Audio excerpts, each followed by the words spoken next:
Hello' everyone, অন্য এটা ভিডিঅ'লৈ আপোনালোক সকলোকে স্বাগতম জনাইছোঁ। আজিৰ ৰেচিপি ভিডিঅ'টো হৈছে ভাপত দিয়া পিঠা। ঠাণ্ডাৰ দিনত এই ভাপত দিয়া পিঠা গৰমে গৰমে খাবলৈ সোৱাদ লগা হয় আৰু বনাবলৈ একেবাৰে সহজ।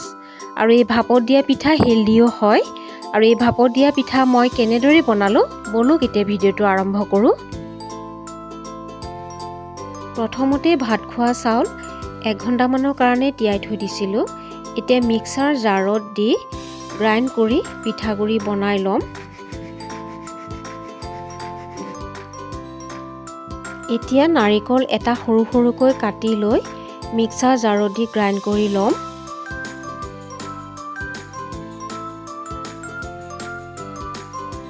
আৰু এয়া বিটৰ ৰস দি কালাৰফুল পিঠা বনাম। তেতিয়া দেখিবলৈও ধুনীয়া লাগে আৰু খাবলৈও সোৱাদ লগা হয়, কোনো মই ফুড কালাৰ ব্যৱহাৰ নকৰাকৈ। আৰু এতিয়া গেছৰ ওপৰত কেৰাহী এটা উঠাই কেৰাহীটো গৰম হোৱাত এয়া নাৰিকলখিনি প্ৰথমতে মই 1 মিনিটমানৰ কাৰণে ভাজি ল'ম। নাৰিকলখিনি অলপ সময় ভাজি লোৱাৰ পিছতে ইয়াতে গুড় দি দিছোঁ আৰু আপোনালোকে চেনিও দি দিব পাৰে। আৰু গুড় দিলে হেল্ডি হয় পিঠাটো খাবলৈ। আৰু গুড়খিনি অলপ সময় এনেদৰে লৰাই ভাজি থাকিম যেতিয়ালৈকে গুড়খিনি গলি নাযায়। আৰু ভালদৰে অলপ সময় লৰাই ভাজি থাকিব লাগিব।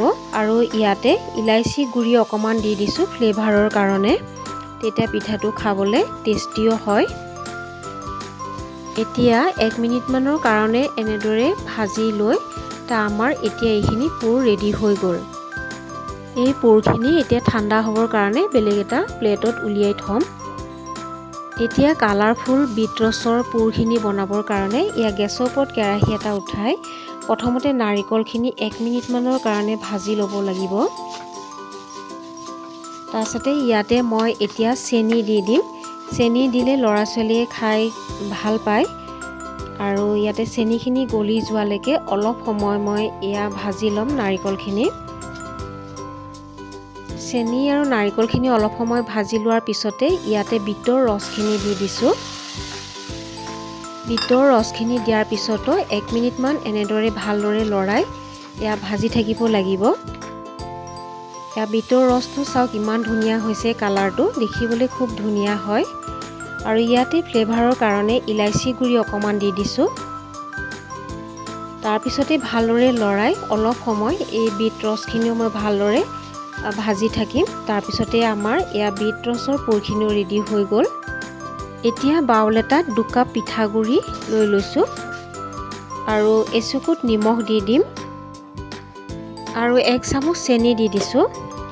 পাউডাৰ গাখীৰ ইয়াতে 2 চামুচ দি দিম, তেতিয়া পিঠাটো খাবলৈ সোৱাদ লগা হয়। ভালদৰে এবাৰ মিলাই লৈছোঁ। মিলাই লোৱাৰ পিছতে ইয়াতে গাখীৰ 1 কাপ লৈ ল'ম আৰু গাখীৰ অলপ অলপকৈ দি পেলাই বেটাৰটো বনাই ল'ম। আৰু ইয়াতে এই পিঠাটো বনাবলৈ গাখীৰেৰে বনালে বেছি সোৱাদ লগা হয়। আৰু এই পিঠাটো পানীৰেও বনাব পাৰি।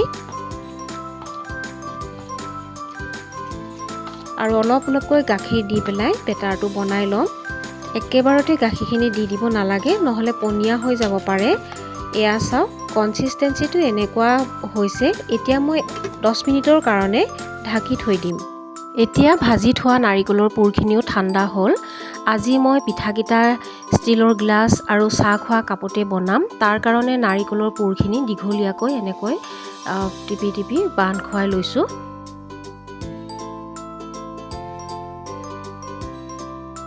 বিট ৰস দিয়া নাৰিকল পুৰখিনিও এনেদৰে মই বনাই লৈছোঁ। এতিয়া গেছৰ ওপৰত চচ এটা উঠাই দিছোঁ আৰু ষ্টেণ্ড এডাল বহাই দিছোঁ। আৰু ইয়াতে 1 লিটাৰ পানী মই গৰম হ'বলৈ দিম। এয়া পানীখিনি গৰম হৈ থকা মানে এয়া মই গ্লাছ আৰু কাপ লৈ লৈছোঁ। এতিয়া গ্লাছ আৰু কাপত এয়া মই অকণমান তেল সানি লৈছোঁ, তেতিয়া পিঠাকেইটা খুব ধুনীয়াকৈ ওলাই আহিব। এতিয়া আমাৰ বেটাৰখিনিও 10 মিনিটৰ পিছত চাইছোঁ। এতিয়া ইয়াতে বেকিং পাউডাৰ 1 চামুচ মই মিলাই দিম, তেতিয়া পিঠাকেইটা ধুনীয়াকৈ ফুলিব। অকণমান গাখীৰ দি পিঠাগুড়িৰ বেটাৰটো ভালদৰে মিলাই ল'ম। আৰু এই পিঠাগুড়িৰ বেটাৰখিনি বহুত বেছি ডাঠ হ'ব নালাগে, তেতিয়া আমাৰ পিঠাকেইটা অলপ টান টান হ'ব। একেবাৰে ধুনীয়াকৈ অকণমান পনীয়া হ'লে বেছি ভাল হয়। আৰু অকণমান মই গাখীৰ দি পেলাই ভালদৰে মিলাই লৈছোঁ। কেক বনোৱা বেটাৰটোৰ নিচিনাই হ'ব লাগিব। আৰু এয়া চাওক আমাৰ বেটাৰখিনি ধুনীয়া হৈছে। আৰু এতিয়া মই এয়া হেতা এখনেৰে এয়া গ্লাছত অলপ অলপকৈ ভৰাই যাম। একেবাৰে বহুত বেছি ভৰ্তিকৈ দিব নালাগে। এই পিঠাটো একদম ওপৰলৈকে ফুলি আহে। অলপ অলপকৈ মই এয়া বেটাৰ ভৰাই যাম গ্লাছ আৰু কাপত। আৰু এতিয়া ইয়াতে নাৰিকলৰ পুৰখিনি মাজতে এনেকৈ ভৰাই দিম। তেতিয়া পিঠাটো দেখিবলৈও ধুনীয়া হয় আৰু খাবলৈও বহুত টেষ্টি হয়। এয়া চাওক বিটৰ মই এয়া কাপত বনাইছোঁ।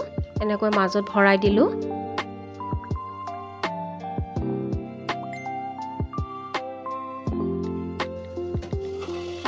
এয়া চাওক পানীখিনিও উতলি আছে। আৰু ইয়াতে এটা এটাকৈ গ্লাছ আৰু কাপ মই ইয়াতে দি দিছোঁ।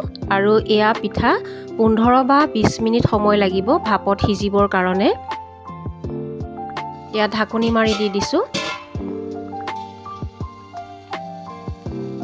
এতিয়া 15 মিনিটৰ পিছত চাইছোঁ, এনেকৈ চুই চাইছোঁ যে ওপৰটো ধুনীয়াকৈ সিজিছে আৰু টানো হৈছে।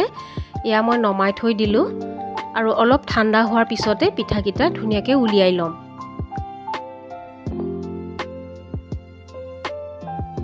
অলপ ঠাণ্ডা হোৱাৰ পিছত চুৰি এখনেৰে পিঠাকেইটাৰ ছাইডখিনি এৰুৱাই লৈছোঁ। আৰু এয়া চাওক খুব ধুনীয়াকৈ ওলাই আহিছে।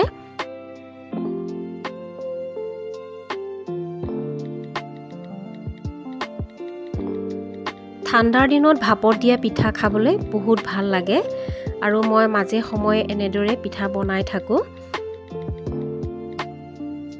এয়া মই কাপৰ পিঠাকেইটাও উলিয়াই লৈছোঁ।